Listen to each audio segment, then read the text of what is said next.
सूर्य देव और माता संज्ञा के मन में ये विचार तक नहीं आया कि माता छाया के हृदय को कितनी पीड़ा हो रही होगी। फिर तो वो वहीं पीड़ा के घूंटों का पान करने पर विवश रह गई होंगी, क्योंकि सूर्य देव ने तो अब तनिक भी माता छाया का सुध नहीं लिया होगा, अस्वीकार कर चुके होंगे उनके अस्तित्व को ही। किंतु फिर सूर्य देव ने क्या किया लंकेश? जब माता संध्या ने उनके साथ चलने में असमर्थता जताई, क्या उन्होंने पुनः माता छाया को ही स्वीकार कर लिया? नहीं गणेश जी, अपितु उन्होंने तो वो कृत्य किया जिसकी किसी ने भी कल्पना भी नहीं की थी।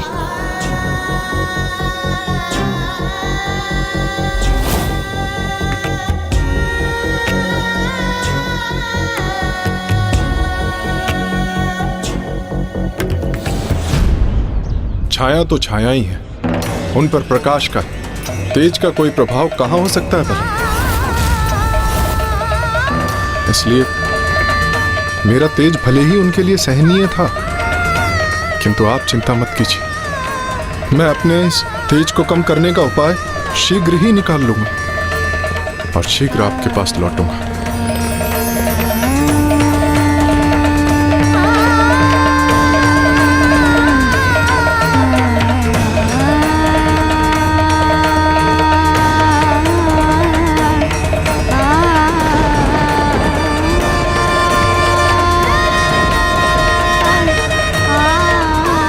स्वामी ने क्षण भर में मुझे भुला दिया। देवी संज्ञा, आपको तो सब ज्ञात है, आप भी तो नारी है, आप तो मेरे मन की वेदना को अवश्य समझेंगी।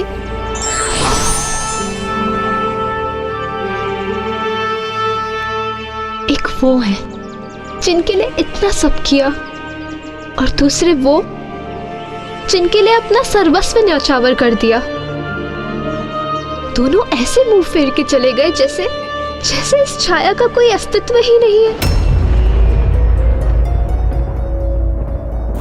वर्षों से उनके समर्पण, उनका प्रेम, उनकी सेवा क्षण भर में भुला दी गई और वो वहीं अकेली ही स्थित रह गई। और वहीं दूसरी ओर सूर्य देव अपनी पत्नी देवी संज्ञा के साथ पाने का इच्छुक थे, इसलिए वो अपने ससुर देव शिल्पी विश्वकर्मा जी के पास गए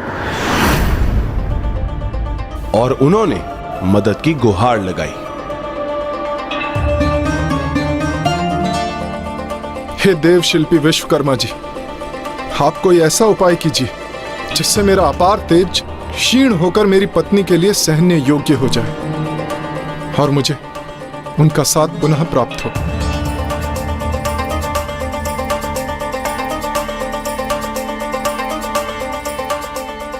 आप उचित समय पर आए हैं सूर्यदेव, क्योंकि आज ही मैंने एक विशेष अस्त्र का निर्माण किया है। कदाचित ये आपकी समस्या का निवारण कर सकता है। अगर आपकी यही इच्छा है, कदाचित ये अस्त्र इस कार्य के लिए सर्वथा उपयुक्त है।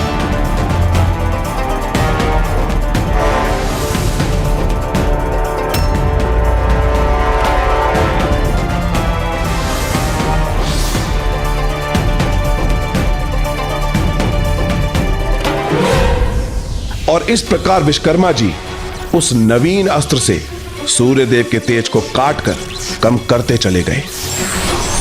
और जो अस्त्र सूर्य के तेज से निर्मित हुए उन्हें देवताओं ने प्राप्त किया, जैसे कि गदा कुबेर जी को, वरुण फांस वरुण देव को, शूल रूपी वायु अस्त्र वायुदेव को, बाण रूपी अग्नि अस्त्र अग्निदेव को प्राप्त हुए और महादेव को त्रिशूल और विष्णुदेव को चक्र की प्राप्ति हुई।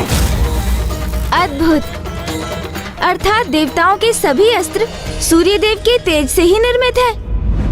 किंतु फिर माता छाया के साथ क्या हुआ? अपने अतिरिक्त तेज को विलक कर सूर्यदेव पुनः देवी संज्ञा के निकट पहुंचे, किंतु वहां देवी संज्ञा से भी अधिक आतुरता से देवी छाया उनकी प्रतीक्षा में थी और उनकी आशा थी कि सूर्यदेव लौट कर आएंगे और उन्हें अपने साथ वापस लेकर जाएंगे।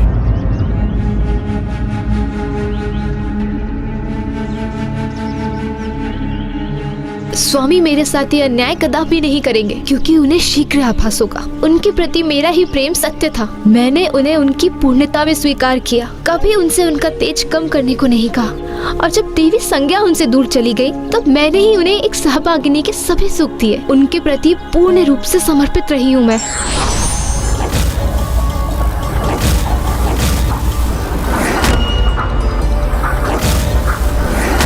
नहीं स्वामी, ये आपने क्यों किया? अपना सुंदर और दिव्य तेज खो दिया।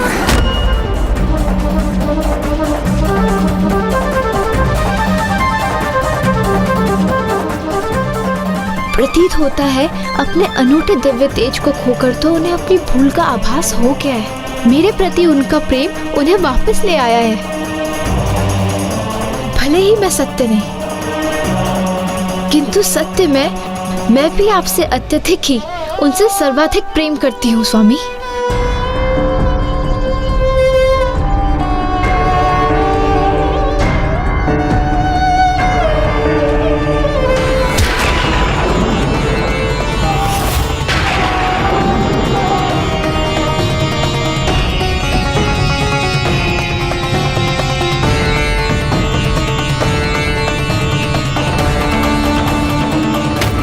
स्वामी ने तो मुझे देखा तक नहीं। वो मेरी ओर नहीं, देवी संज्ञा की ओर जा रहे हैं। सूर्यदेव ने देवी छाया से आगे बढ़कर देवी संज्ञा के साथ अश्वरूप धारण किया और उन दोनों के दिव्य संयोग को साक्षी बनने पर विवश हो गई।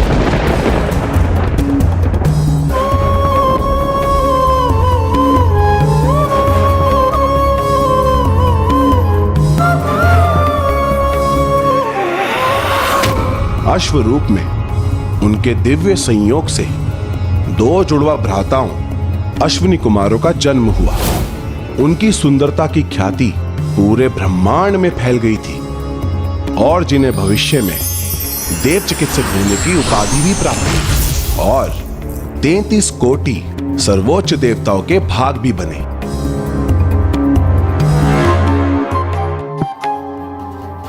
कुछ देर के लिए तो देवी छाया वहीं स्तब्ध रह गई थी, किंतु जब वो तंदरा से जागृत हुई और उन्होंने सूर्यदेव और देवी संज्ञा को रोकने का प्रयास किया, तब बहुत विलंब हो चुका था। स्वामी,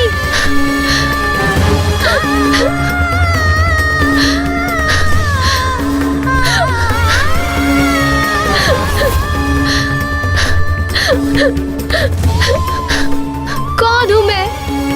क्या हूं मैं? इस प्रश्न का उत्तर तो देते जाते। क्या मेरे सत्य में कोई अस्तित्व नहीं है? क्या मैं मात्र एक तुच्छ वस्तु हूं जिसके उपयोग के उपरांत उसे अपनी दृष्टि से दूर कर दिया गया?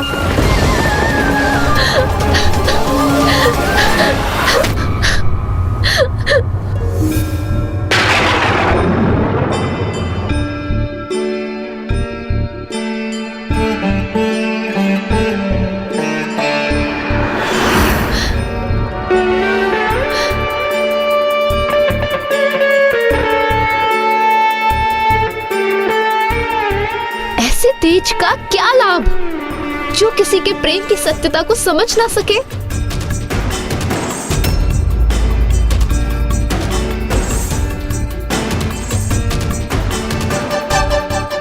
सूर्यदेव और माता संज्ञा दोनों माता छाया को भूल कैसे गए?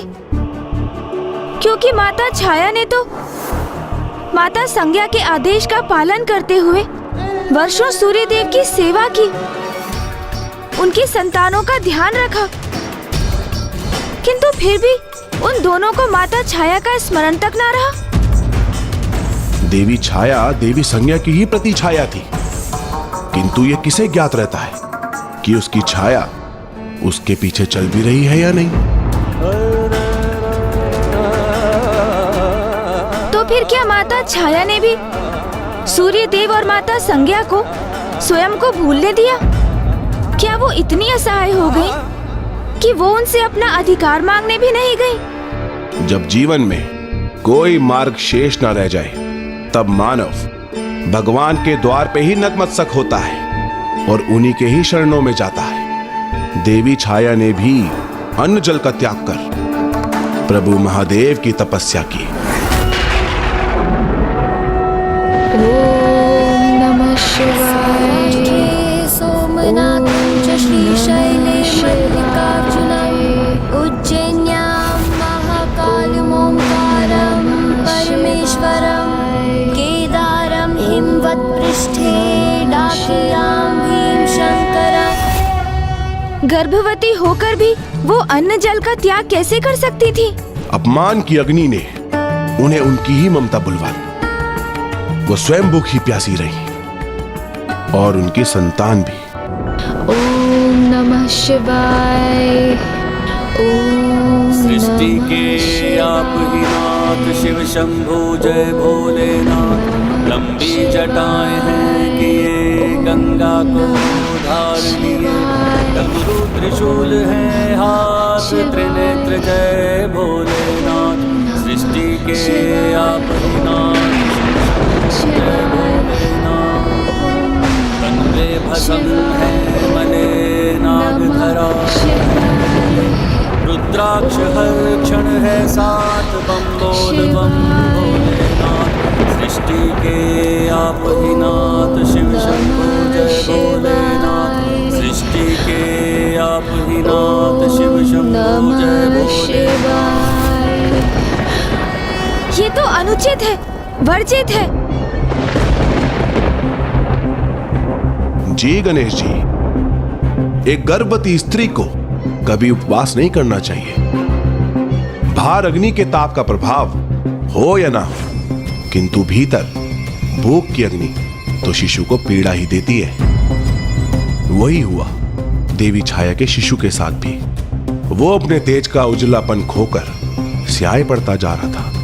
गर्भवती स्त्री का प्रथम धर्म है अपने शिशु की देखरेख, और उस समय तो एक माँ के सुख दुख से भी बढ़कर उसके गर्भ में पल रहे उसके शिशु का सुख है, अन्यथा उसका शिशु अवश्य प्रभावित होता है। आप उचित कहते हैं गणेश जी, किंतु उस समय देवी छाया निराशा के अनंत पीड़ा से जूझ रही थी। अपनी सूझबूझ खो चुकी थी वो, और उन्हें तो बस प्रभु शिव शंकर शंभु की तपस्या से ही आस थी। लंकेश जी, जल।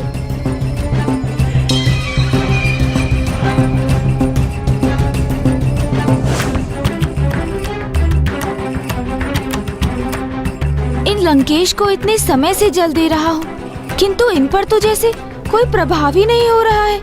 शीघ्र लघु शंका का अनुभव हो लंकेश को, और फिर उसे मिटाने के लिए लंकेश पिताश्री की आत्मलिंग को यहीं भारत भूमि में ही कहीं रखने पर विवश हो जाएं, और प्रभु लंका पहुंचने के स्थान पर यहीं स्थापित हो जाएं। तभी सफल होऊंगा मैं, किंतु प्रतीत होता है कदाचित मुझे इसका कोई अन्य उपाय भी सोचना होगा।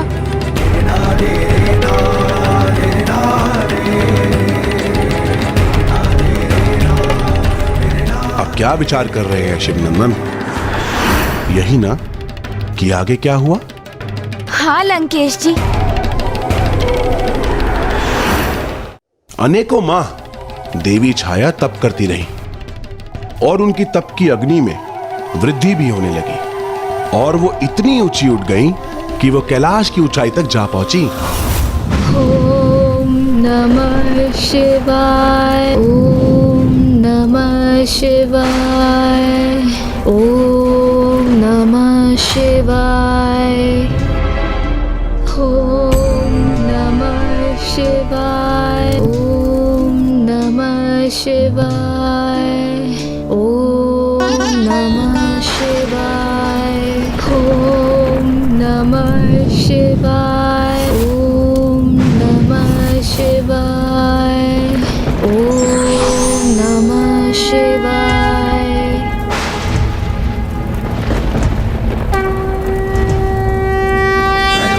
सदाशिवं नमामि हे उमापति जय नीलकंठ जय अनंत नमोस्तुते नमोस्तुते।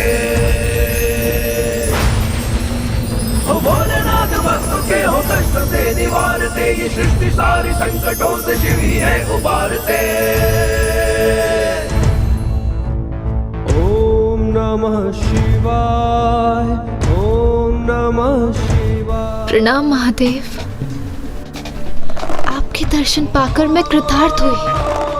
पुत्री, तुम्हें ऐसी अवस्था में इतनी घोर तपस्या नहीं करनी चाहिए थी। क्षमा कीजिए महादेव, किंतु मैं लाचार थी, असहनीय अपमान से पीड़ित थी, और फिर आपकी भक्ति के अतिरिक्त मेरे समक्ष और कोई मार्ग शेष ही नहीं था। तो मुझे बताओ पुत्री, तुम मुझसे क्या चाहती हो? तुम्हारी तपस्या के फलस्वरूप मैं तुम्हें क्या वरदान दूं? कहो पुत्री, क्या वरदान दूं तुम्हें? क्या इच्छा है तुम्हारी? मैं आपसे क्या मांगू प्रभु, ये तो मुझे भी ज्ञात नहीं। आपके दर्शन ही मेरे लिए पर्याप्त हैं। तुमने तप किया है पुत्री, जिसका फल तो तुम्हें अवश्य प्राप्त होगा, और तुम शीघ्र ही मातृत्व का पूर्ण अनुभव करोगी, क्योंकि एक माता के लिए संतान से बढ़कर कुछ भी नहीं होता। तो मैं तुम्हें वरदान देता हूं, तुम्हें एक तेजस्वी पुत्र प्राप्त होगा, जो जगत में शनि के नाम से विख्यात होगा, जो जगत में शनि के नाम से विख्यात होगा, जो जगत में शनि के नाम से विख्यात होगा, और वही तुम्हें तुम्हारे अधिकार दिलाएगा।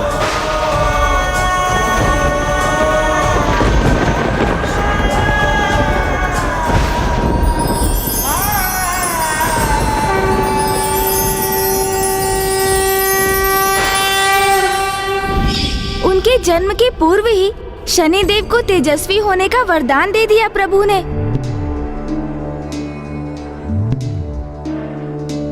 ऐसे दया निधान है पिताश्री भोलेनाथ, शिव शंकर शंभु महादेव। उनको हमारा कोटि कोटि नमन।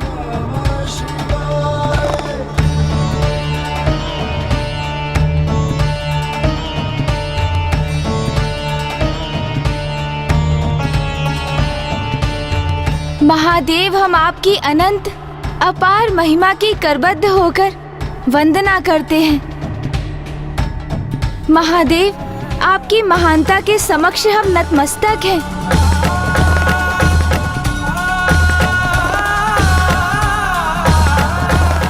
महादेव शिव शंकर शंभु की जय। महादेव शिव शंकर शंभु की जय। जय महादेव शिव शंकर शंभु की जय। महादेव शिव शंकर शंभु की। यही तो मैं चाहता था लंकेश, कि आप प्रभु महादेव की जय जयकार करने की धुन में पिताश्री के आत्मलिंग को यहीं रख दें और ये यहीं स्थापित हो जाए।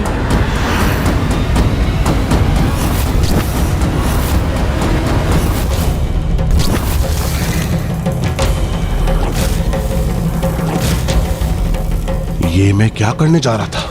कहीं गणेश जी मुझसे यही कराने के इच्छुक तो नहीं है? दशानन लंकेश जी, ये क्या करने जा रहे थे आप? तनिक सचेत रहिए। इतने समय से इतना कष्ट सहकर आपने प्रभु के आत्मलिंग को प्राप्त किया, जिन्हें एक छोटी सी भूल से खो देते आप। लीजिए, ये जल ग्रहण कीजिए और अब भविष्य में सर्वथा सावधान रहिए। लीजिए, लीजिए, जल ग्रहण कीजिए।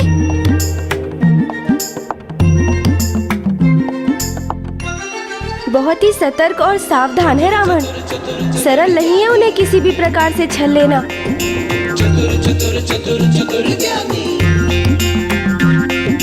अब शीघ्र मुझे बताइए लंकेश जी, कि शनिदेव का जन्म कब और कहाँ हुआ? वहीं महादेव शिव शंकर शंभु के वहां से प्रस्थान होते ही देवी छाया को प्रसव पीड़ा हुई। शनिदेव के जन्म से पूर्व ही उन पर जीवन का संकट उत्पन्न हो गया, और ऐसे समय में उन्हें बचाने वाला कोई नहीं था। कोई साथ था तो मात्र उनका शिशु, जो स्वयं उनके गर्भ में था।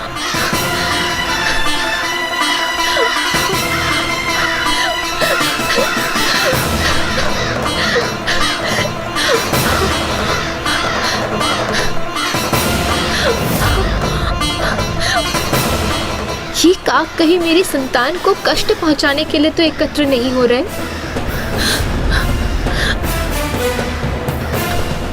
मुझे इस जलाशय में आश्रय लेना चाहिए।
जल निमग्न होने से अपनी माता की रक्षा कर शनिदेव ने तो जन्म लेते ही अपने अद्भुत पराक्रम का परिचय दिया। ये तो उनका प्रथम दायित्व था, किंतु उनके मां के प्रति उनका वास्तविक कर्तव्य अभी शेष था।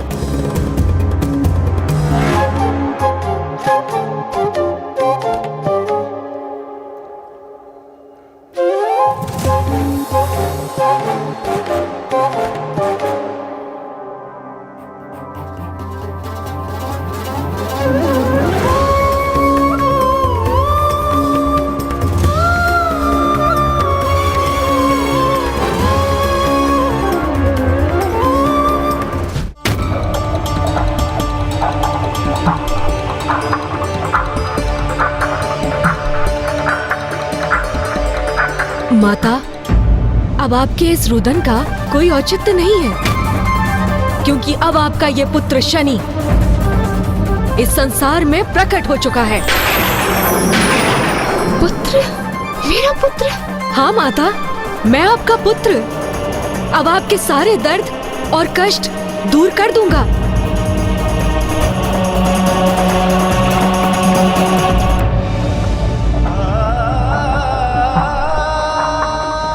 आपकी पीड़ा का आभास तो मुझे तब से है माता, जब से मैं आपकी गर्भ में था। मैंने तभी से आपके प्रत्येक कष्ट का अनुभव किया है। उन सभी पीड़ाओं का, उन कष्टों का निदान करने का अब समय आ गया है माता। आपने तो मेरे पिता सूर्यदेव की अर्धांगिनी के समस्त कर्तव्यों का निर्वाह किया, इसीलिए अब आपको आपका उचित अधिकार प्राप्त होना चाहिए, जो मैं आपको अवश्य दिलवाऊंगा माँ। फिर भले ही ऐसा करने के लिए मुझे मेरे पिता से युद्ध क्यों ना करना पड़े।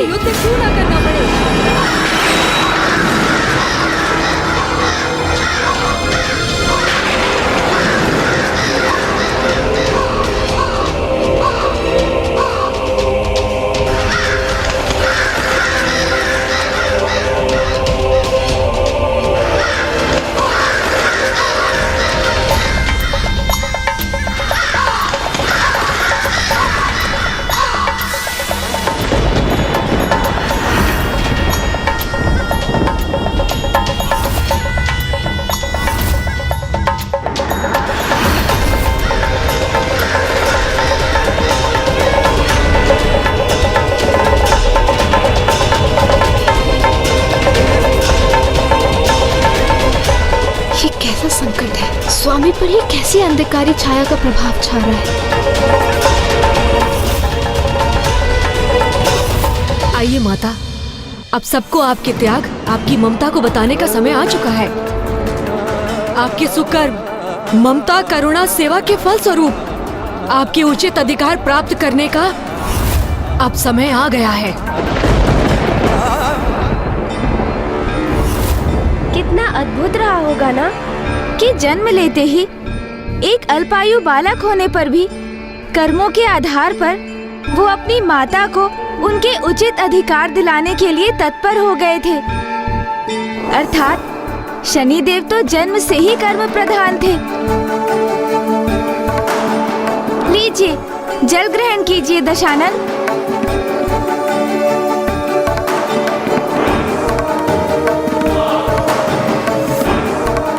ऐसे निष्ठावान और कर्मठ पुत्र ने अपनी माँ को उनका अधिकार दिलाने में तो लेश मात्र भी कमी नहीं छोड़ी होगी। हाँ शिवनंदन, इधर बालक शनि ने उसी प्रयोजन से सूर्य लोक के लिए प्रस्थान किया। आइए माता।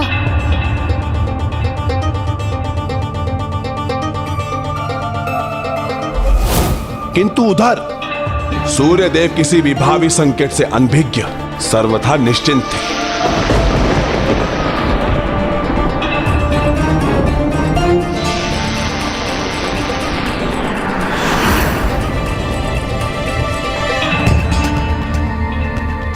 स्वामी अत्यंत प्रसन्न चित्त हैं आज, किंतु मुझे किसी अनिष्ट का आभास क्यों हो रहा है, जैसे कोई छाया उन पर छाने वाली है।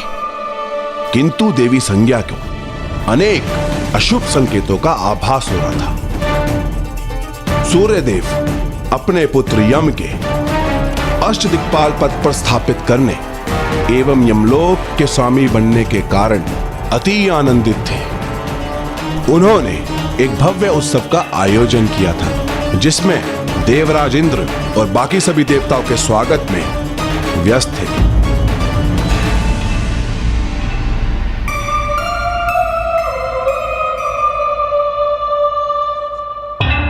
क्या हुआ प्रिय? इस महाउत्सव के अवसर पर आप चिंतित क्यों प्रतीत हो रही हैं? मुझे अशुभ संकेत दिखाई दे रहे हैं स्वामी। किसी अनिष्ट, किसी विपदा के आगमन का आभास हो रहा है।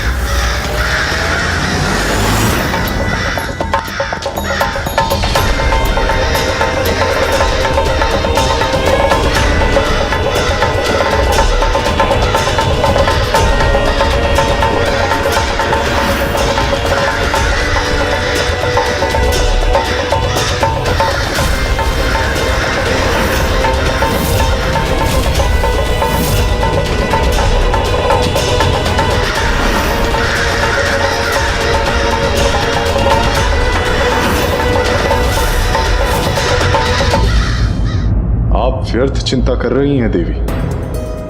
अग्निदेव है यहाँ, जिनका अग्नि अस्त्र बड़ी से बड़ी विपदा को भी जलाकर राख कर सकता है। वायुदेव है, जो बवंडर का रूप धारण कर बड़ी से बड़ी विपदा को भी उड़ाकर दूर करने में सक्षम है। वरुण देव, जो अपने जल में समाहित कर किसी भी विपदा को भस्म कर सकते हैं। और स्वयं इंद्रदेव भी तो है, जिनके वज्र के समक्ष कोई भी विपदा टिक नहीं सकती। और मैं भी तो हूं, मैं अपने प्रचंड तेज से किसी भी विपदा को मिटाने में सामर्थ्य हूं। इसीलिए आप अपनी चिंता त्याग दीजिए।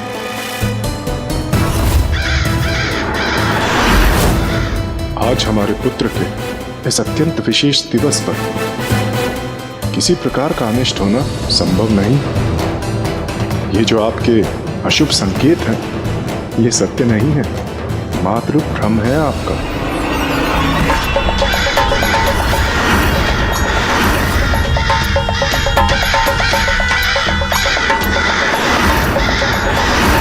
आज तो हमारे लिए यही उचित होगा कि हम पूर्ण आनंद का आभास करें और अपने सुयोग पुत्र अति शक्तिशाली यम को बधाई और आशीष दें।